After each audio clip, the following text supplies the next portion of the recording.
Hi, it's Dr. Michael Yu, board certified integrative rheumatologist and arthritis patient as well. Anti-inflammatory diets can be so powerful. It can be healing, it can help with arthritis, inflammation, brain fog, and fatigue. However, you can make costly mistakes when going on an anti-inflammatory diet. Today, I'm going to be going over 5 mistakes that people make when starting an anti-inflammatory diet and what you can do to avoid them.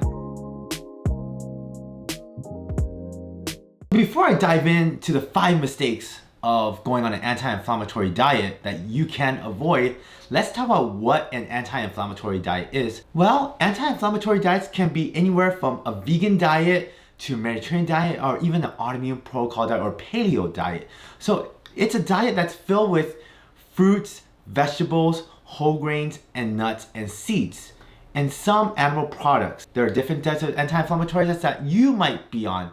So let's dive into the 5 mistakes that I see patients make over and over again that you must avoid. Let's talk about mistake number 1.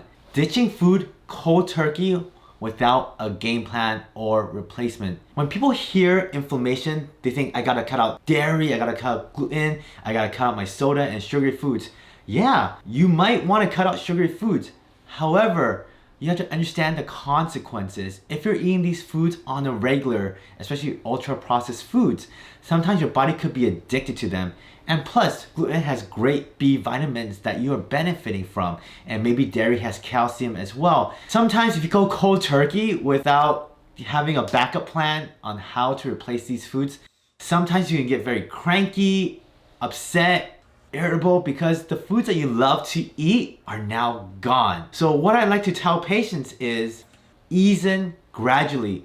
Try not to cut out cold turkey unless you're willing to face the consequences. So that's mistake number 1 that patients make, is cutting everything out cold turkey and not having a backup plan, and sometimes even going back to the same foods because they're just so irritated. I know when I was starting out an anti-inflammatory diet, I made these mistakes because I was super cranky when I would cut out all my favorite foods, and it took me a couple of tries before I got it right. Mistake number 2 that I see patients making over and over again is obsessing over the same foods. Patients, they're gonna see broccoli, kale, blueberries, but they keep eating the same thing over and over again, and it gets really boring, and it's gonna make you wanna quit eating an anti-inflammatory diet.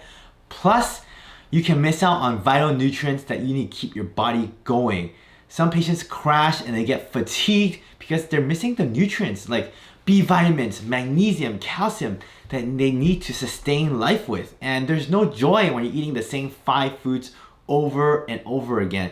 So I like to tell patients, eat the rainbow, switch it up. You don't have to eat broccoli every single day just because it's a cruciferous vegetable and it's healthy for you. You can try kale, or maybe just skip the whole family and eat spinach and blueberries and strawberries and make smoothies out of it, or even try a new recipe. You don't have to obsess over the same food again and again. I know I've done this before. I was in a funk when I first went on an anti-inflammatory diet. It was so boring because that was the only foods I knew, like 5 foods. So try not to make that mistake when you go start an anti-inflammatory diet. Mistake number 3 that I see people make all the time with an anti-inflammatory diet is falling for the trap of hidden inflammatory food sources. So I would talk to my patient and they said they started their anti-inflammatory diet, and I'm so happy for them. They said, I cut out soda, doc. But they said, I started drinking smoothies. I'm like, great, that's awesome. I love that you're drinking green smoothies. Are you making this at home?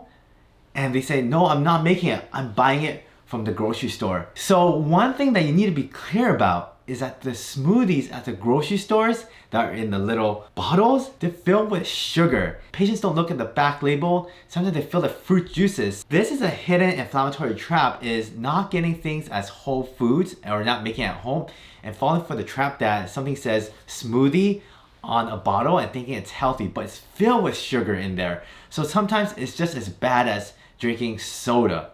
Or another example, a patient says, doctor, I'm gluten-free. I'm like, excellent. Are you seeing the results?